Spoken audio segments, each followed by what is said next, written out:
इंसान हो तो इंसानियत न छोड़ो, किसी की ओर मदद का हाथ बढ़ाना न छोड़ो। तुम अगर किसी की ओर एक हाथ मदद का बढ़ाओगे तो 4 हाथ वो ऊपर वाला तुम्हारी ओर भी बढ़ाएगा। ये वक्त है, कभी किसी के लिए ठहरता नहीं, ये तो जिंदगी है, चलती रहती है, कभी रुकती नहीं। देहरादून की हिरीशा वर्मा, ये वो नाम है जिसके ऊपर ये लाइनें सटीक बैठती हैं।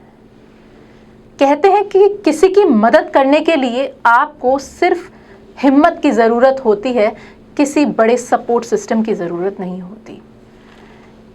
इन्हीं विचारों को अपने मन में रखते हुए हिरीशा ने एक कदम आगे बढ़ाया कि वो देहरादून में रहकर वहाँ की महिलाओं के लिए कुछ करेगी, उन्हें अपनी जिम्मेदारी का एहसास कराएगी और उन्हें अपने पैरों पर खड़ा करेगी। ये बात इसलिए भी खास है क्योंकि हिरीशा ने एक आईटी कंपनी की जॉब को छोड़कर ये जज्बा अपने अंदर कायम किया और महिलाओं की मदद के लिए हाथ। ये कहानी तब शुरू होती है जब केदारनाथ के अंदर भयानक त्रासदी आई। वहाँ हजारों परिवार खत्म हो गए, हजारों महिलाएं बेघर हो गई क्योंकि उनके पति या घर चलाने वाले जो पुरुष थे वो भगवान को प्यारे हो गए। लेकिन वो महिलाएं कैसे अपने घर को चलाएं, इसका रास्ता खोजा हिरीशा ने।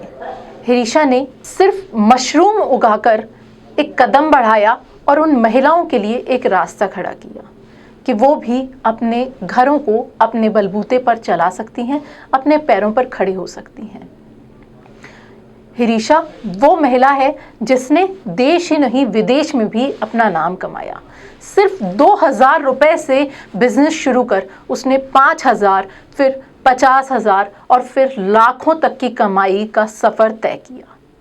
उत्तराखंड के देहरादून में रहने वाले हिरीशा ने मशरूम लेडी के नाम से अपनी पहचान देश और दुनिया में बनाई है। उत्तराखंड के अंदर उसकी पहचान मशरूम के लिए खास तौर से की जाती है।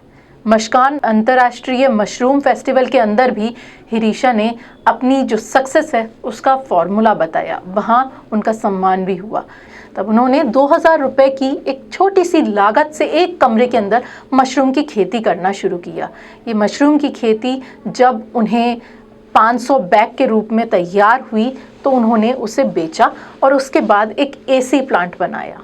इस तरीके से वो करीबन 1 टन मशरूम का उत्पादन कर रही हैं और कई सारी महिलाओं को मशरूम की खेती के बारे में जानकारी भी दे रही हैं कि किस तरीके से वो मैदान में रहकर मशरूम की खेती कर सकती हैं। मशरूम की खेती के लिए 30 से 40 डिग्री का तापमान होना ज़रूरी है, जो कि राजस्थान में आसानी से मिल सकता है, इसलिए वो राजस्थान की महिलाओं को भी इस बारे में जानकारी दे रही हैं। कई सारे लोगों के अंदर ये भ्रम है कि ये सिर्फ पहाड़ों में ही किया जा सकता है, तो उन्होंने इस बात को भी गलत साबित किया कि क्या ऐसे इलाकों में जहाँ पर उतना ठंडा मौसम नहीं रहता वहाँ पर मशरूम की खेती की जा सकती है या नहीं की जा सकती है।